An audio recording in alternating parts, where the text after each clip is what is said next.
एक पता नहीं आपने सुनी है या नहीं, एक पुरानी कहानी है। पहले टाइम, बहुत सालों पहले हिंदुस्तान में एक राजा हुआ करता था।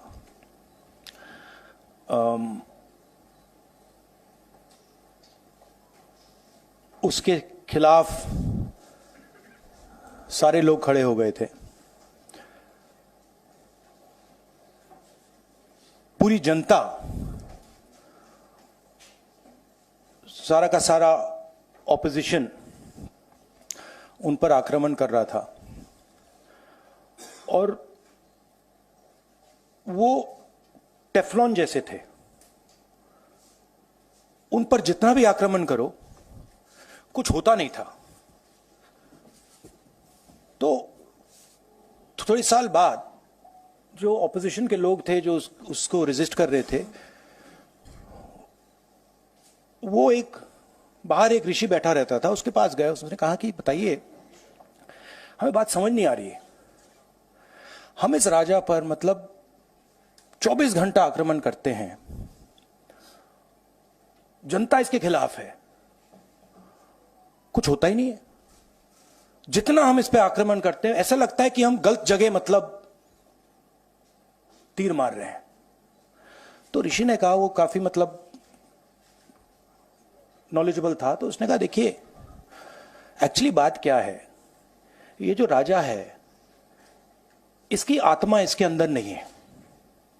इसकी आत्मा वहां पे पीछे एक छोटा सा घर है, वहां पे एक पिंजड़े में एक तोता बैठा है। इसकी जो आत्मा है ना, वो उस तोते के अंदर है। उस तोते को जाके आप पकड़ लीजिए, राजा खत्म हो जाएगा। बहुत इंटरेस्टिंग कहानी है, क्योंकि नरेंद्र मोदी जी की आत्मा अदानी में है। तोता कहीं बैठा है, राजा कहीं बैठा है, और बहुत समय के लिए सारी की सारी ऑपोजिशन राजे पे अटैक कर रही थी। मगर असलियत यह है कि राजा राजा ही नहीं है, पावर किसी और के हाथ में है, अदानी जी के हाथ में है। जैसे ही हम अदानी जी को टच करते हैं, इंटेलिजेंस एजेंसीज, स्नूपिंग, सीबीआई, मैं पहले सोचता था number 1 prime minister, number 2 Adani, number 3 Amit Shah. Actually गलत है। Number 1 Adani, number 2 prime minister, number 3 Amit Shah. अभी हिंदुस्तान की पॉलिटिक्स हमें समझ आ गई है, और अदानी जी बच के नहीं निकल सकते, क्योंकि अदानी जी को हमने ऐसे घेरा है, तोते को हमने ऐसा पकड़ा है कि वो बच के नहीं निकल सकता है। और इसीलिए सारा का सारा हो रहा है डिस्ट्रैक्शन पॉलिटिक्स, कि देश की निगाह, ऑपोजिशन की निगाह पिंजरे में बैठा हुआ तोते की ओर ना चले जाए। तो हमें काफी क्लैरिटी है। आप देखिए, पूरे ऑपोजिशन के खिलाफ यहां पे एप्पल का नोटिस आता है। मैंने इसको थोड़ा आपके लिए बड़ा करके दिखाया है, देखिए, अच्छी तरह देखिए। ये तोते का काम है, राइट? इसमें लिखा है, Apple believes you are being targeted by state sponsored attackers who are trying to remotely compromise the iPhone associated with your Apple ID. अब ये मेरे ऑफिस में सब लोगों को मिला है, वेणुगोपाल जी को मिला है, कांग्रेस पार्टी में लिस्ट बनी हुई है, पवन खेड़ा, सुप्रिया, सीताराम येचुरी, अखिलेश यादव, प्रियंका चतुर्वेदी, महुआ मोइत्रा, राघव चड्ढा, टीएस सिंहदेव, लिस्ट है। और ये सारे के सारे किसी ना किसी तरीके से इस मामले में इन्वॉल्व है। और देश के युवाओं को मैं समझाना चाहता हूं, बताना चाहता हूं यहां हो क्या रहा है।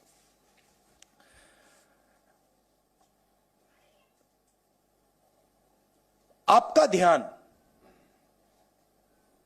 कभी इधर ले जाते हैं, कभी उधर ले जाते हैं, कभी इधर ले जाते हैं। आपके दिल के अंदर गुस्सा पैदा करते हैं, और जब आपके दिल में नफरत आती है, गुस्सा आता है, जो आपका भविष्य है, जो इस देश की पूंजी है, जो इस देश का धन है, उसको उठा के ये लोग ले जाते हैं। अदानी जी को हिंदुस्तान के पोर्ट्स पकड़ा दिए, हिंदुस्तान के एयरपोर्ट्स पकड़ा दिए। मुंबई एयरपोर्ट चाहिए था, सीबीआई ईडी का प्रयोग किया, मुंबई एयरपोर्ट दे दिया। एग्रीकल्चर में कानून बना दिए अदानी जी के लिए, फूड ग्रेन्स की स्टोरेज उनके हाथ में, इंफ्रास्ट्रक्चर उनके हाथ में, आप सड़कों पे चलते हो, सीमेंट उनके हाथ में। तो पूरा का पूरा देश ये 3-4 लोगों को पकड़ा रहे हैं। नुकसान किसका हो रहा है? हिंदुस्तान के युवा का हो रहा है। आपसे ये कहते हैं कि आप जाइए पढ़ाई कीजिए, आप जाइए आईएएस बनिए, आप जाइए इंजीनियर बनिए। आप में से 1% इंजीनियर बनेगा, 1% डॉक्टर बनेगा, 0.0000001% आईएएस बनेगा। तो ये आपको झूठे भविष्य का वायदा करते हैं, और जो आपका धन है आपके आंखों के सामने आपसे छीन के ले जा रहे हैं। यह हिंदुस्तान की आज सच्चाई है। कम लोग हैं जो इसके खिलाफ लड़ रहे हैं, मगर हम डरने वाले नहीं हैं, हम लड़ने वाले लोग हैं। हम पीछे नहीं हटेंगे। जितनी टैपिंग करनी है कर लो, कोई फर्क नहीं पड़ता, मुझे तो कोई फर्क नहीं पड़ता। अगर आपको मेरा फोन चाहिए मैं दे देता हूं, आपको उठा के ले लो। अब आपके कोई सवाल हो तो पूछिए। इंग्लिश। अच्छा, नहीं, हिंदी में थोड़ा एक लाइन और। हिंदुस्तान की जो भविष्य है, उसके लिए सबसे जरूरी चीज न्याय है। अगर इस देश में, इस देश की जनता को, इस देश के युवाओं को न्याय ना मिले तो यह देश आगे नहीं बढ़ सकता है। और मैंने बहुत बार बोला है, और मैं बोलता रहूंगा, और हम ये काम करके दिखा देंगे कि कास्ट सेंसस के बिना इस देश के युवाओं को न्याय नहीं मिल सकता। और ये पूरा का पूरा डिस्ट्रैक्शन जो हो रहा है, जब अदानी जी पैसा चोरी करते हैं, किससे चोरी करते हैं?